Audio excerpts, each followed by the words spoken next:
Batman is a character I hold very near and dear to me. I've loved this guy ever since I was like not even born. I think what introduced me to this character was the Lego Batman video game. I didn't like him as much as I did like Spider-Man or the Ninja Turtles back then. But the older I got, the more appreciation I gained for Batman and his world. But what makes Batman as a character so compelling? Most people will say he's just a normal guy and he's able to do all this fantastic stuff. He's also very big-brained and he's very disciplined and he's waged this one-man war, not really, on crime. He's also a creature of the night. He deals with both street-level crimes and like universal sort of threats. I think this is all very important to what makes Batman such a good character. The thing I love about Batman is that he's all of those things, but he's also just a really nice guy, and he's full of so much compassion. So much so, he refuses to take the life of any human being. I love how this guy was able to turn such a traumatic and life-changing event to such a force for good. Like, just look at him and all of his little Robins, and he will actively try to rehabilitate and help these villains. Bruce Wayne ain't just some scummy billionaire too. He actually uses his wealth for good, which is very unrealistic for a billionaire. Most superheroes do not really have a distinct silhouette, but I think Batman is kind of an outliner in this. I think with the cape and the ears and his little gauntlet spike thingies, it helps his silhouette to stand out a lot more in my opinion. And he got all the color blocking stuff, I don't really understand that. He has such a striking design in general. Like, you cannot look at this and tell me this is not like the coldest thing ever. You cannot talk about Batman without mentioning the city that he protects. Gotham is capable of having so much character. Like, I love it when it's just this nightmare city with a bunch of gargoyles and all this gothic architecture around. And then there's these supporting cast like Alfred. I love Alfred. And he's got all of these Robins and the rest of the Bat family. My favorite is Nightwing. Like, this guy does not work alone. Just ask Superman or like any of the Justice League members. Of course, there's the Batman's ever iconic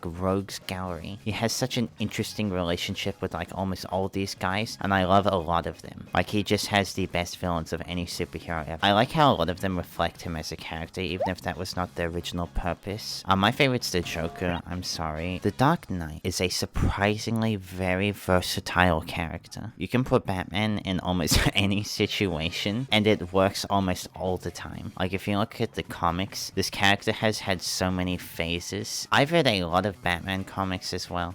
Maybe not that many, but I've read quite a few. If you want to know my favorite, I really like these ones. Go check these ones out. Batman adaptations are all very consistent, surprisingly. Like, I don't think a lot of them perfectly embody the character, but Batman is such a versatile character, like I said. You can just do almost anything with him. When it comes to Batman adaptations, there are quite a few that I really like, but none is better than the DCAU version of Bruce Wayne. While yes, the DCAU has some flaws, I really love how Kevin Conroy brings so much humanity to this character and so much compassion. And I also feel the need to mention the Arkham games. They are very fun, but it's not my favorite version of the character. I think he's a bit boring. I feel like it's just sort of like required gaming for any Batman fan, I guess. And I don't think that it's a bad introduction to Batman and his mythos as well. Okay, that's all now. Bye bye.